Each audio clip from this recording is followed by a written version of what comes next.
এক এক মাসআলা বলতে গেলে মানে লেখা 3-4 জনে মিলে লেখাও কুলাই পারতাম না হুজুর, এত দ্রুত অনর্গল সব মুখস্থ বলতে পারি। সব সময় ছাত্র ভাইরা আমরা অবাক হইতাম যে কেমনে বলে, কোনো ভাবে দেখতে হইতো না, শুধু বলতে থাকতেন। আপনারা জানেন না উনি কত বড় আলেম ছিলেন। ঢাকার হাজারো বাংলাদেশের বর্তমান শীর্ষ শেখুল হাদিস যারা বুখারী শরীফ, মুসলিম শরীফের মতো কিতাব পড়ায়, এমন হাজারো ছাত্র আলেম ওনার ছাত্র। কিন্তু এই জীবনটা চলছে এমনি লুঙ্গি আর পাঞ্জাবি একটা পয়রা, সিধা সাদা আল্লাহ বলা মানুষ, সহজ সরল মানুষ হিসাবে জীবন কাটাইছে। খুব বেশি বিলাসিতা করেন নাই, এমনই সব সময় একরকমই ছিলেন। আল্লাহ তাআলা হুজুরের কবরকে নূরে নূরে ভরপুর করে দেয়। আল্লাহ তাআলা তার সন্তান, তার নাতি নাতনি সকলকে উত্তম আশ্রয় দান করে। চলেন বাপ, আমি অনুরোধ করছি, দোস্ত আমার, বন্ধু আমার, হায়াতের কদর করা চাই, সময়ের কদর করা চাই, জিন্দেগির কদর করো নওজোয়ান। একদিন দেখবা তুমি কবরে চলে যাবা, তোমারে ডাকতে কেউ আসবে না। নষ্ট মানুষরে তেমন কেউ ডাকে না। চরিত্রহীনকে সে নিজেই চরিত্রহীন হয়, তারে তেমন কেউ ডাকে না। চরিত্রহীন লম্পটকে নিয়ে কেউ ভাবে না।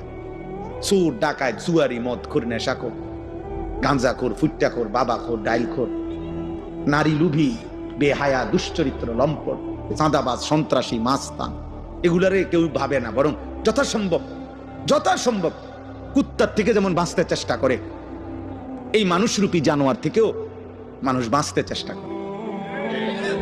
যে বেশি কথা কইও না ভাই, অভ্যাস খারাপ, কি করে না করে বলা যায় না। যাও কোন রকম ফারিয়ে যাও। চরিত্রহীনকে নিয়ে কেউ ভাবে না, সবাই তার থেকে বাঁচতে চেষ্টা করে, সবাই তারে ফরহেজ করে চলে। এই জন্য ভাইয়া, নষ্ট হয়ে গেলে আখলাক, চরিত্র, নিজের আখলাক, ভদ্রতা, এই পৃথিবীর তোমাকে নিয়ে কেউ ভাববে কোন কারো হাতে সময় নাই। বাস্তবতায় আমি একটা ছেলেকে বললাম, একটা আমার জিন্দেগি ছেলেরা তোমাদেরকে নিয়ে, এই জন্য বললাম ভাইয়া, কোরআনুল কারীমের মধ্যে আছে। আজকে আমি আমার বাড়ি লাকসাম নাঙ্গলকোট, ওইখানে আমি আসরের আগ মুহূর্ত 4টা পর্যন্ত ওইখানে ছিলাম। ওইখান থেকে আসছি মূলত আমার বাড়িতে। আমরা ঈদের পর দিন সবসময় বাবা দাদার জন্য বাড়িতে আমার আত্মীয় স্বজনদেরকে মেহমানদারি করাই, দোয়ার আয়োজন করি, খাওয়াই, মেহমানদারি করি। ওই কারণে ওইখানে গেছি পুরা ফ্যামিলি নিয়ে। সময়ের অভাবে আমার দুই ছেলের বাসায় নামাই দিয়ে আসবো, এই সময় ছিল না। ওরা আমার সাথে নিয়ে আসছি গাড়িতে করে।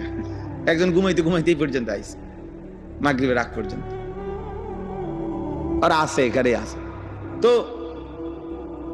বলতেছিলাম, ওইখানেও আমি বলছি, কোরআনুল কারীমের মধ্যে আছে হযরত মুসা আলাইহিস সালাম এবং হযরত খাজির, মানে যারা আমরা খিজির আলাইহিস সালাম কই, মূলত শব্দটা হলো খাদির।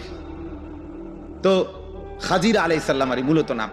যাই হোক, তো উনি চলার পথে একটি এলাকায় একটা ভেঙে পড়তেছে, দেওয়াল সোজা করে দিচ্ছে। সংক্ষেপে বলতেছে আর কি, মানে ওখানে আছে খাজির আলাইহিস সালামকে মুসা নবী জিজ্ঞেস করছে, এই মহল্লাবাসী আমরা একটু খাবার চাইলাম, আমগরে দিল না, মেহমানদারি করলো না, এক গ্লাস পানিও দিল না আমগরে। আমনে আরো তাগো ভাঙা দেওয়াল, মানে পড়ে যাইতেছে কাঠ হওয়া দেওয়াল, আমনে আরো তাগো সোজা করে দিলেন, তাদের উপকার করলেন। তখন তিনি বলছিলেন মুসা নবীকে, শোনো, এই কাঠ হইয়া যাওয়া দেওয়ালটার নিচে একজন ইমানদার নেককার বাবা মা তাদের এতিম সন্তানের জন্য, 2টা এতিম বাচ্চার জন্য তারা এখানে মাটির নিচে সম্পদ, স্বর্ণ রৌপ্য পুঁথা রাখছে। এটা যদি এখন পড়ে যায় আর এর উপরে যদি মাটি পড়ে যায়, তাহলে হয়তো একটা সময় ওরা, এই বাচ্চাগুলো সাবালক হইয়া ওইটা খুঁজে পাবে না। এই জন্য আমি ওয়াল সোজা করে দিছি। কেন? তাদের বাবা মা ছিল নেককার।